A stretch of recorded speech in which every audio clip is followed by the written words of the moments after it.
Good morning, welcome all of you, Bande Matram. We are going to discuss right now on fear, a lack of trust. So, the topic we are going to discuss here right now, fear, a lack of trust. So, when we lack trust, then the fear comes, we fear normally. So, things we will discuss right now from a question. It was put to the mother, and mother is explaining nicely fear, a lack of trust. So why does one feel afraid? That was the question. It was put to question to the mother, and mother is explaining nicely. I suppose it is because one is egoist. So hearing this answer, you must be in a very confused state. What really the answer it really means? Because the question is why one does really feel afraid. So mother explains in the very first line. It is, I suppose it is because one is egoist. So mother explains there are three reasons why someone gets afraid. It has got absolutely three reasons. Number one, first, an excessive concern about one's security. Naturally, when there is the problem or concern, something is concerned to the relates to the security, that concern will come. But initially, a mother course, it is the greater cause of concern when excessive concern over about someone's security. Next, second one, what one does not know always gives an uneasy feeling. What does one does not know, it gives an uneasy feeling which is translated in the consciousness by fear. Actually something going to happen really, but actually one knows not what really it is going to happen. That uneasy feeling which is translated in consciousness by fear. And above all, we can find one does not have the habit of a spontaneous trust in the divine. That is the third one. So you can realize one does not have the this thing, habit of spontaneous trust in the divine. That is those three reasons. First one, actually you can find excessive concern about one's own security. Second, one does not know always, what one does not know always gives an uneasy feeling which is translated in their consciousness by fear. Third, lack of spontaneous trust in the divine. One does not have the habit of a spontaneous trust in the divine. So these are the three causes really, that is the mostly causing the fearful circumstance for anybody else. Again mother tries to explain, if you look into this sufficiency, into things sufficiently deeply, three things, three causes of concern, three modes of phobia mother has explained before us. That is the three major causes why somebody is afraid. After that mother quotes, if you look at into things sufficiently deeply, this is the true reason. You go into deeply into the regions as explained by the mother, three regions one after another, you will find all the cause of concern, the cause of fear or afraid dread, that is related to these three regions. There are people who don't even know that exists, but one could tell, in other words, you have no faith in your destiny. Or yoga, you know nothing about the grace. Sometimes these two things are there, we announce like this: you have no faith in your destiny, or you know nothing about grace. Anything, whatever you may put it as you like. Question two things, one is like this: you have no faith in your destiny, and the second thing, well, you know nothing about the grace. Anyway, but the root of matter is the lack of trust. Anything, whatever you claim, whatever you say, whatever you feel, you analyze in any way, from any angle, that's what the thing is, that it is whole the way the major cause of concern, the major clue what we are getting nearby is lack of trust. in the divine. So if one, one always had the feeling that it is the best that happens in all circumstances, one would not be afraid. So that habit must be there. What is going happening here, that is the best for us, the best thing for us that is happening. If that sequence, that feeling is there, then there will be no fear for one somebody. For that actually, concludingly, we can take that lack of trust in the divine, that is the spontaneous cause of your concern, and it creates fear. Again, we'll try to quote few lines from Sri Aurobindo, how Sri Aurobindo quotes and explains on fear. Sri Aurobindo in the very first line, because normally we fear that phobia, that fear psychosis, it is everywhere, almost all situation, scenario, you can find that phobia is there, that that concerns the in a great way. So Sri Aurobindo in the first line, in the very first message course, fear and anxiety, two things.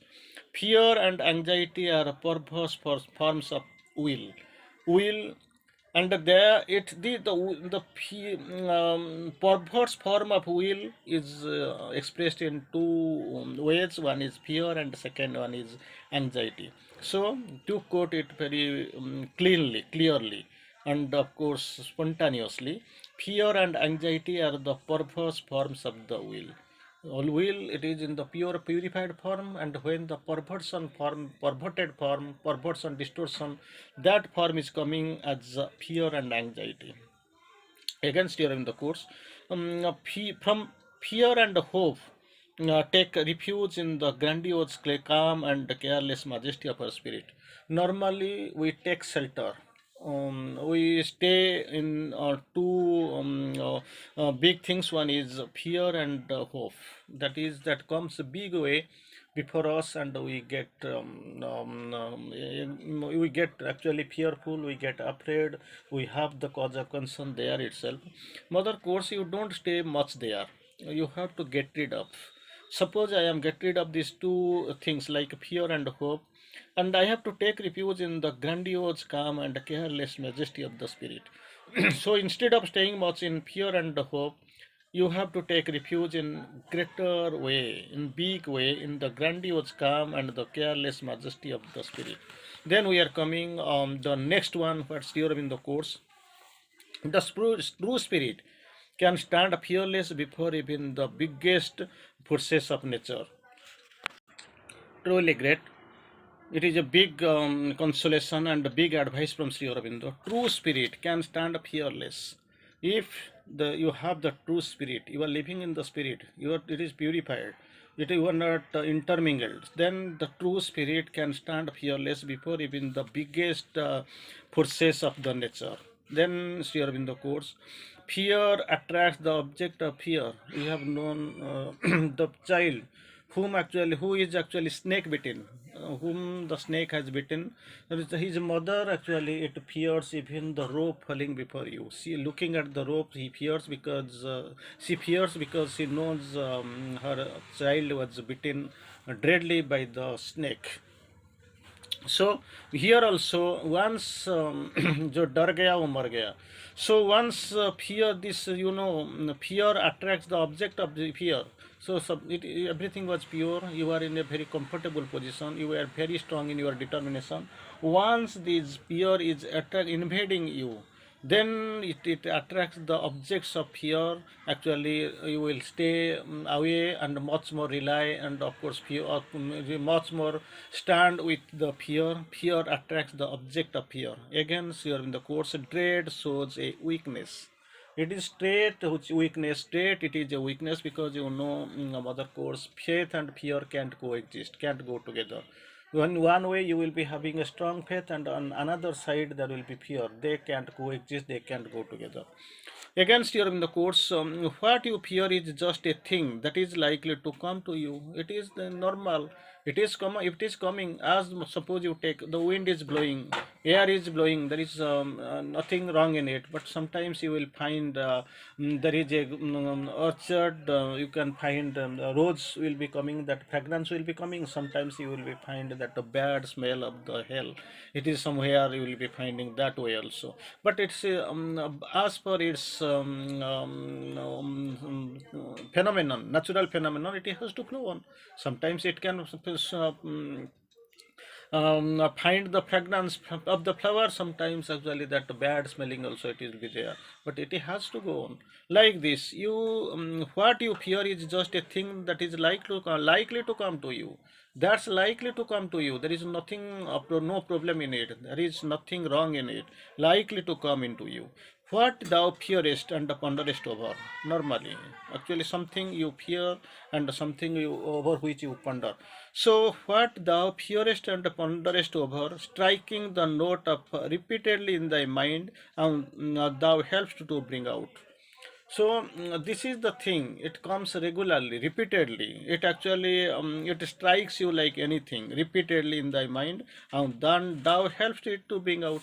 And when it is actually it is surrounding you, it is actually surpassing you, it is embodying you, it is encircling you. That time actually what you are, and you are helping it to bring out. Again, Sri Aurobindo quotes, perfect love casts out fear. So, how this fear, this deadly fear, which is the real perversion of the, that is the perversion of the grandiose, that is the divine will. So, how it will be magnified, how it will be overcome, what is the process so that we can retain the original greatness. Mother quotes and tries to explain. Sri Aurobindo explains, perfect love casts out fear. If that is perfect divine love that casts out fear, with the incoming of the perfect love, that fear will be cast out and it will go. But still, keep thou some tender shadow and the memory of the exile, and it will make the perfection more perfect. So, very interesting. Perfect love casts out of fear. But still, keep thou some tender shadow, and a memory of the exile, how it is getting exiled, and it will make a perfection. It will make the perfection more perfect. Again, you are in the course. Not to call the praises of man has God made thee his own, but to do fearlessly his bidding. Whatever you do, only now you are not here only to praise. You have to become. You have to do fearlessly his bidding. Again, and the final touch, Sri Aurobindo gives a great message on fear. To fear God is really to remove oneself distance from Him. When we are fearing, it indicates that we are taking ourselves, pushing ourselves, carrying ourselves away from the divine. Because with the divine there is no fear, no chance of fear, no chance to be afraid of. But when we are afraid, it means that we are taking ourselves away from the divine. And when we are taking away from the divine, we are getting wicked. As Sri Aurobindo has quoted somewhere, it is not the God that who made man wicked. It is not the God who made man wicked, but it is man who made himself wicked by turning away from the God. So fear, this is the factor is fear. To fear God is really to remove oneself distant from Him, but to fear Him in play. If you are fearing Him in the play, gives you edge over the utter delightedness. So you should anyway you must not fear the God. When you fear, you are driving yourself from the God. And but in play there must be fear for God, and that will give an edge to utter delightedness. Again we are coming forward to Mother's quotation, how to conquer fear. That is the question. Conquering fear. One of the great remedies for conquering fear is to face boldly what one fears. Really, your cause of concern, what really causes fear in you, face boldly. You are put face to face with the danger you fear. The danger which is bringing fear, you have to put face to face, and you fear, this fear is no longer. You have to face it bravely so that it will go. The fear disappears. From the yogic point of view, the point of view of the discipline, this is of course recommended. The major cause of concern, the major thing what really actually it disturbs you, for which you are getting afraid and fearful, you try to meet face to face boldly. In the ancient intimations, especially in Egypt, in order to practice occultism, people were going and to learn occultism in Egypt. So as I was telling you last time, when mother was learning occultism in Egypt, it was necessary to abolish the fear of death completely, because no will to die, no wish for death, no not to be afraid of death. Under all circumstances, one must try to come out of it. So anyway, the final line is that you must not be afraid. So, mother courts, it was necessary to abolish the fear of death completely. That is the first condition.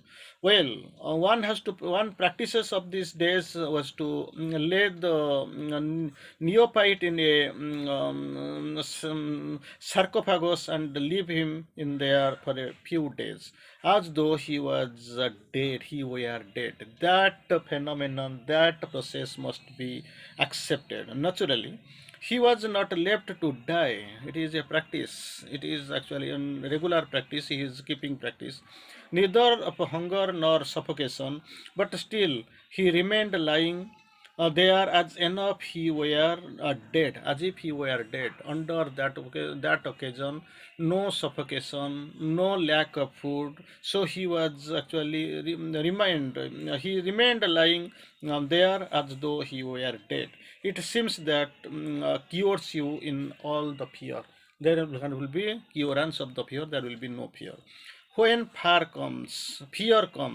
Suppose sometimes fear comes to you.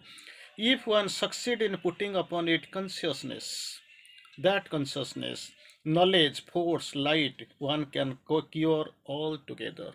So that's what we have to do. Suppose some fear is coming, what you have to do? You have to face boldly. Then the real cause, finally, mother course, when fear comes, if one succeeds in putting upon the consciousness, knowledge, force, light, one can, putting on the consciousness, knowledge, force, light, one can cure it altogether. So that is the point, most of the time we have to practice, we have to go for that one in a very bold manner. That is a great thing in her seeking. Mother actually explains it in a great way. To walk on the path, one must be dauntless and never indulge in that petty, small, feeble, nasty sinking back upon oneself, which is fear. That we must know. We must be bold. We must have no fear. We must know divine grace is there. Once we are coming under the track of fear, means we are moving, being carried out from the God. So with the God there is no, absolutely no fear. And in the yogic sadhana, faith and fear can't go together. Bande Mataram.